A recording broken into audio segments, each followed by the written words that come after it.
Ugandans, my name is Alangide Museveni, also known as Bobi Wine. This 12th day of September 2017 is a very sad day in the leadership of our country. Yet again, some of my colleague members of parliament who belong to the NRM party did the most dishonorable and unpatriotic thing.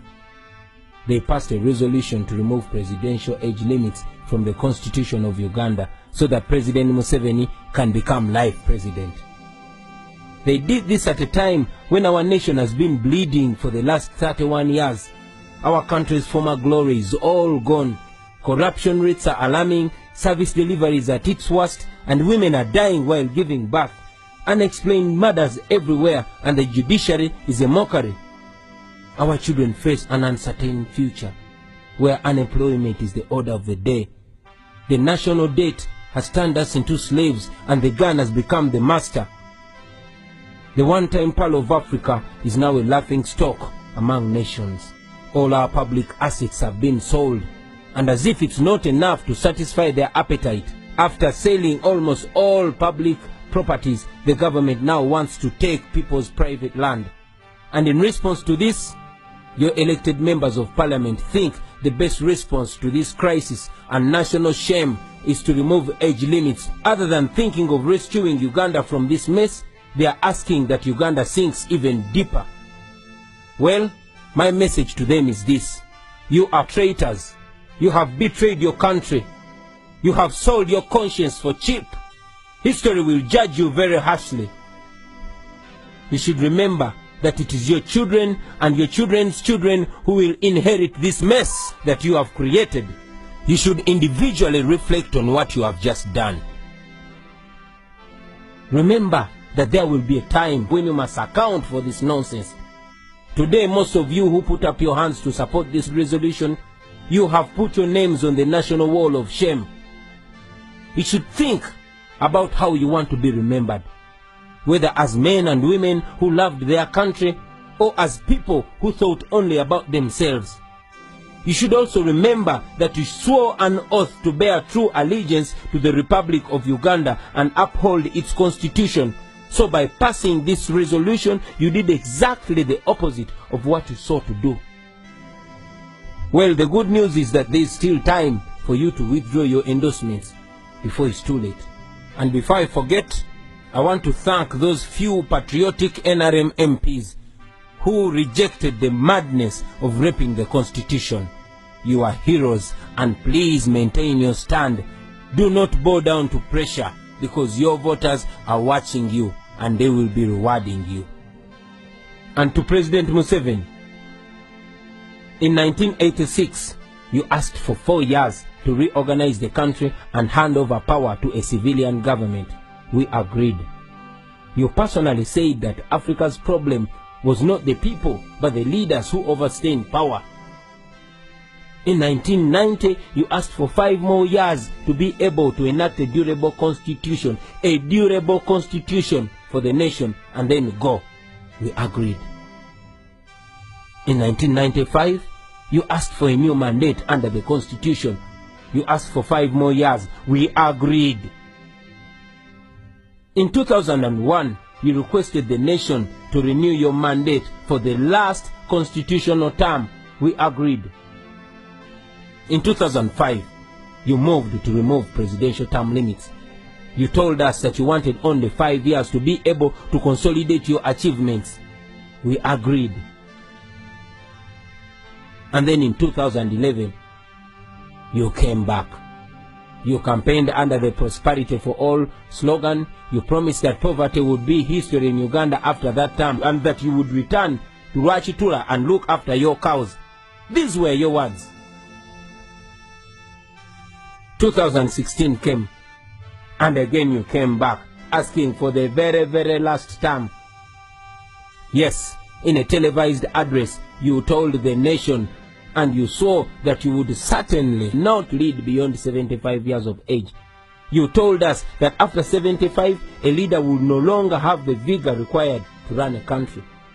You promised that your last term would be a term pledging to fight and end corruption. Well, Mr. President, you have failed us on all these promises, And our hope was that you would end your term in 2021 and give way for the nation to begin a new chapter. And if you do that, the nation will be grateful for your contribution. Mr. President, Bob Marley said, you can fool some people sometimes, but you can't fool all the people all the time. You cannot lie to a whole nation and think each time you will get away with it. As a good reader of history, you should remember that history repeats itself with leaders who thought they were wiser than their generations. Those who thought that populations were gullible and easily manipulated. Usually there comes a time when people are tired. Ugandans are tired. They have been patient with you. They have been respectful and generous with you, knowing that in 2021 a new dispensation will come. Please do not abuse our trust and patience. Come out and clearly disassociate yourself with this madness. Our children want to emulate a leader who does not lie to the country on national TV. Come out and repeat what you said on NTV's Patrick Kamara program when he asked you if you would go beyond 75 years. Not at all. Certainly not. That's what you said, Mr. President. And as the first citizen of Uganda, you should come out and inspire the nation to always be truthful to their word. Because as they say, a man is as good as his word. We cannot continue to have a president whose word we can no longer trust. Enough is enough. Now to you, my fellow Ugandans, especially the younger generation.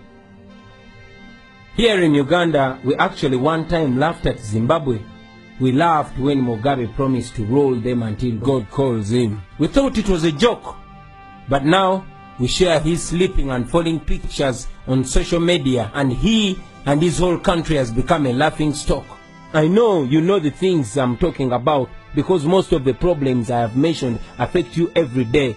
Poverty, unemployment, uncertainty, exclusion, violence at the hands of the state, and many others.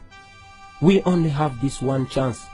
No matter your tribe, no matter your religion, no matter your political affiliation or creed, poverty and these terrible conditions in our country do not discriminate. We must make the pledge that we shall not allow this amendment to pass. Article number 1 of our Constitution says all power belongs to the people. We are the people. If this Constitution is amended today, we shall have ourselves and only ourselves to blame for eternity. 20 or even 30 years from now, President Museveni will be asking for more terms in office, and you will be perhaps on your sick bed or dead. And if you're still living, you will be living in these suppressive and oppressive conditions. At that time, you will look back and wish you did something today. My brothers and sisters, we must defend the Constitution before it is too weak to defend us.